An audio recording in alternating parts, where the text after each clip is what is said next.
Hi, and welcome to English 111. My name is Cynthia Steele, and it's course listed as Cynthia Sims, but it is Cynthia Steele. And I will try and imagine each one of you, even though we are in an online-only forum. And we'll be doing some work in short video clips and voicemail that'll help us to kind of hear each other and see each other a little bit better. I'd also like you to, at some point early on, set up your UAA profile. So this is our reading text for this course, and I'm going to make this a little bit bigger. So the required reading text is everyone's an author, and they say, I say. So the everyone's an author, you'll need the most current version, the one that's at the UAA bookstore. So the UAA bookstore allows selling books right on the start of our class, which is the 22nd, because that's our first class day. So I know that you may be scrambling to get your books. But you can buy them online as well. It's up to you, but you will need them both for this class. You can visit the Contact Instructor section, as well as the syllabus, materials, and assignment sections. And I'll be going over these with you today. So if sledging through the syllabus isn't something that you're fond of doing, I will actually walk through that with you today and cover the highlights so that you're aware of what this class is intending to do and why we're taking it. So I will be grading you through Blackboard, so you'll need to check Blackboard for your grading. And so this is your announcements. The only announcements I've posted here are these. Keep in mind that when you ask me, do I need to do this assignment, the answer is always sort of an underlying yes, but also it's up to you. So I have to grade you based on what you submit, but whether you do your coursework or not is completely up to you. So I am a near lifetime Alaskan. I've been here for a really long time, enjoy photography with actual real camera, huge lens, very much fun, and the great outdoors and my dogs and family.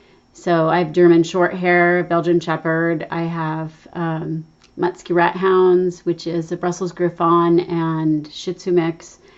And I'm enjoying reading again after getting my master's in 2010. It took me a while to kind of let go of all the stuff that I had to know and how I had to read. So I'm enjoying that. And I also do quite a bit of writing and publishing.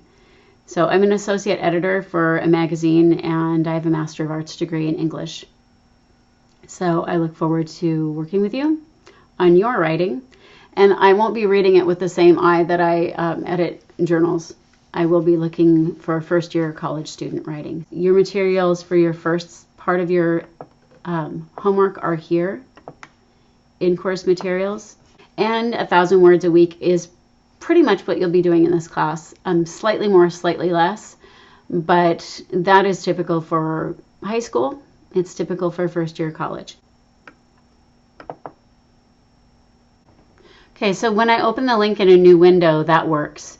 And when I open it in a new window, it wants me to save the file to my desktop, which you will need to do. So when you save it to your desktop, you will end up with a file that you can read. So this is the PDF of the They Say, I Say item that I wanted you to download. And if you purchase the book for They Say, I Say, you don't need to download this item. But if you haven't, you absolutely do. This is the They Say, I Say textbook, The Moves That Matter in Academic Writing. So this will give you the introduction, 1, 2, and 4 chapters. The idea behind it is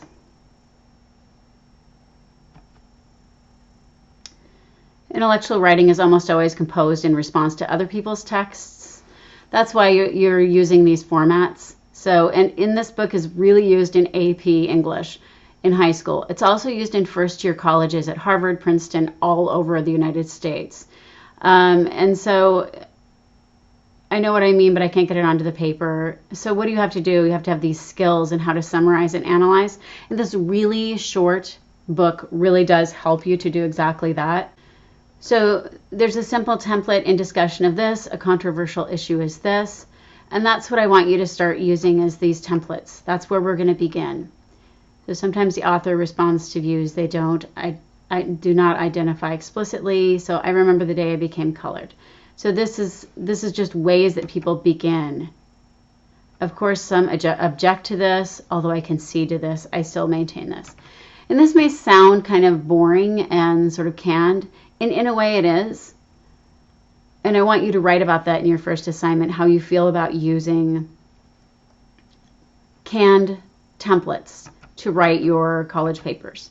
So I want you to go ahead and do the reading that I've given you. This is just kind of why you're doing this. Why you're doing this is these templates help you clarify your discussion. They give you a frame for your discussion, evidence for your careful reading, and they help you to choose meaningful quotes and do meaningful reading. So, and what matters with that is that we have this idea, this thing in English that we call the rhetorical situation.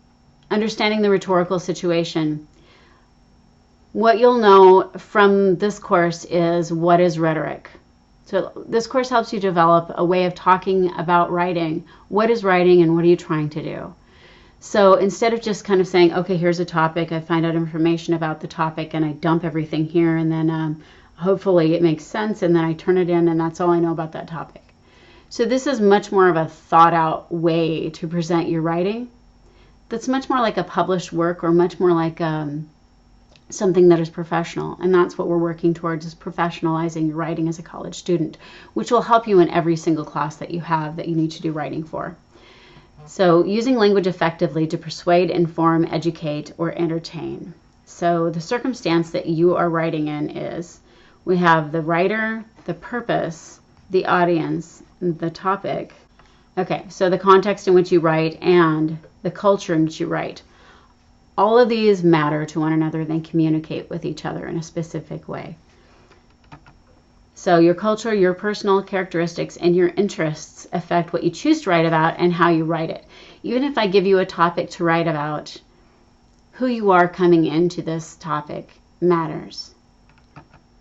So these different things that can affect how you write, your age, your experiences, your gender, your location, your political beliefs, your parents and peers, and your education. And these are all unique to you and should become a part of how you write. Not necessarily your political if you don't want to talk about it, but it still influences a bit of how you write.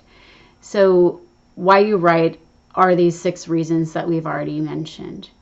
So, and they add a shock and a call to action, inform, entertain, persuade, and to educate. So you choose a type of writing. Okay, so what kind of writing is this? Creative writing. On this class, it won't be creative writing, but in a way, it kind of will be creative writing. And what I mean by that is that creative writing is full of descriptive and pictorial sort of images that we create in the reader's mind. So are we writing autobiographical writing? No, but you are giving your opinion in almost everything that you write, because we want you to interact with the text that you read. So you want to do that writing without talking directly to me, though. And that's something that we'll work on, is how do you write that paper and have a little bit of a broader audience, and how you consider the audience much more.